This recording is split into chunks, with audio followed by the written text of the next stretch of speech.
13 तारीख को इसमें जो है सूचना वहां पर जो 1098 है चाइल्ड हेल्पलाइन है, इनको सूचना वहां के गार्ड द्वारा दी गई थी कि एक बालिका संदिग्ध परिस्थितियों में वहां पर बैठी एक शॉप पर कुछ खा रही है और इस तरह वहां पर कोई संदिग्ध व्यक्ति भी दिख रहा है। तो इसको देखते हुए 1098 ने अपनी टीम के अन्य सदस्य को बुलाया और बच्ची से जो पूछताछ करी, उस पूछताछ में बिटिया द्वारा ये नहीं बताया गया कि वो कहाँ से आई है, किन परिस्थितियों में आई थी, और उसके द्वारा अपना घर कहीं कभी अन्य शहरों में बताया गया और माता पिताजी के बारे में पूछने पर उसके द्वारा ये बताया गया कि उनके माता पिताजी की डेथ हो चुकी है। तो इस सब चीजों को परिस्थितियों को देखते हुए जो 1098 की चाइल्ड हेल्पलाइन की टीम है, इनके द्वारा CWC के माध्यम से उसको काउंसलिंग के लिए ले जाया जाता, बाल निकेतन ले जाया गया था। और वहां इसके बाद उसकी फर्स्ट डे जो काउंसलिंग हुई थी, उस काउंसलिंग में भी वो नॉर्मल परिस्थितियों में उसने इसके द्वारा ऐसा कुछ नहीं बताया गया और अपने घर के बारे में भी बहुत ज्यादा डिटेल नहीं दी गई। तो काउंसलिंग रिपोर्ट के अवलोकन से भी स्पष्ट हुआ, पूछताछ से भी। सेकेंड डे फिर से काउंसलिंग हुई, चूंकि काउंसलिंग लगातार होती है वहां बच्चों की, क्योंकि घर के बारे में और किन परिस्थितियों में वो यहाँ पर कैसे आया, तो इस सब चीजों की जब सेकंड डे काउंसलिंग हुई, थर्ड डे काउंसलिंग हुई, तो कहीं ना कहीं बच्ची द्वारा ये बात बताई गई कि जो है उसके द्वारा 5 लोग द्वारा गलत कार्य किया गया था। चूंकि मामला जब इस तरह का सामने आया पूछताछ में काउंसलिंग के दौरान, तो थाने पर जो है कल सायं जो उनके द्वारा तहरीर दी गई थी, उस तहरीर के आधार पर 5 अज्ञात व्यक्तियों के विरुद्ध जो है 70 जो BNS हमारा नया एक्ट है उसके तहत और पोक्सो अधिनियम के तहत केस रजिस्टर्ड हो गया था।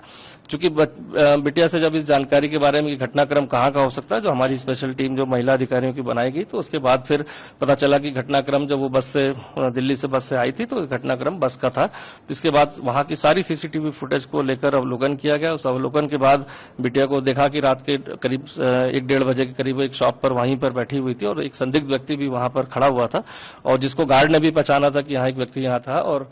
इसकी सूचना तभी उसने 1098 को दी थी। तो इसके आधार पर संदिग्ध व्यक्ति को जब हमने ट्रैक डाउन किया और आसपास के लोगों से जानकारी करी, तो पता चला वह दिल्ली और देहरादून के बीच में जो बस चलती है उसका ड्राइवर था। तो उसको पूछताछ के लिए जब हमने उसको राउंड अप किया, तो पूछताछ में उसने घटनाक्रम का खुलासा किया कि उसके द्वारा कश्मीरी गेट पर जब बस खड़ी थी तो ये बच्ची वहां पर उसको मिली थी और इसके बाद इसने बहला फुसलाकर उसको अपनी बस में उसको ले आया था और यहाँ आके उसकी नीयत खराब हुई और उसने गलत काम किया बस में। चूंकि जब ये कार्य उसके द्वारा किया गया था तो उसका जो कंडक्टर है उसको भी इसकी जानकारी थी, तो उसके द्वारा भी इस कृत्य को किया गया था। साथ ही साथ वहां परिसर में पीछे जहां इनकी पार्किंग होती है वहां काफी सारे बस और ड्राइवर और इस तरह के लोग वहां पर रहते हैं। तो इस चीज की जब जानकारी अन्य उसके ड्राइवर को हुई थी दूसरे बस के, तो उसके द्वारा भी गलत कार्य बच्ची के साथ किया गया, जैसा कि पूछताछ में अभी तक आया है। तो इस तरह से चिन्हित करके हमारे पास 3 बस के ड्राइवर, एक कंडक्टर और एक कैशियर जो कैश कलेक्शन का काम करता है, उसकी संलिप्तता इस बात में प्रकाश में आई थी। तो 5 लोग को राउंड अप करके हिरासत में ले लिया गया।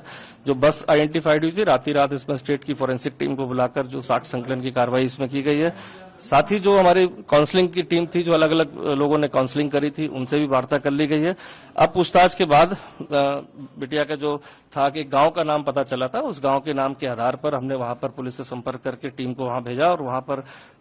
ये पता चला कि बिटिया जो वहां पर उनके पेरेंट्स जिंदा है और वहां के जो मौजूद लोग हैं उनसे भी बात की गई है और उनको भी यहाँ पर बुला लिया गया। उनके आने के बाद और चीजें स्पष्ट हो पाएंगी कि किन परिस्थितियों में बिटिया अपने घर से दिल्ली पहुंची और दिल्ली के बाद देहरादून आई। लेकिन जो भी इस पूरे कांड में अभी तक जो 5 लोग की संलिप्तता थी, जैसा कि काउंसलिंग में भी 5 व्यक्तियों के बारे में बताया था बिटिया ने, वो सभी 5 को अरेस्ट कर लिया गया और साक्ष्य संकलन की कार्रवाई हमारी आगे चल रही है। सर, किन-किन धाराओं में उन आरोपियों पर मुकदमा दर्ज हुआ है और अब आगे की किस तरह से कार्रवाई की जाएगी? देखिए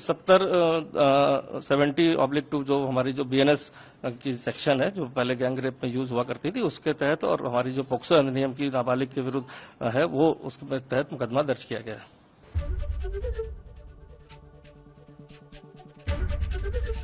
ABP गंगा, खबर आपकी, जुबान आपकी।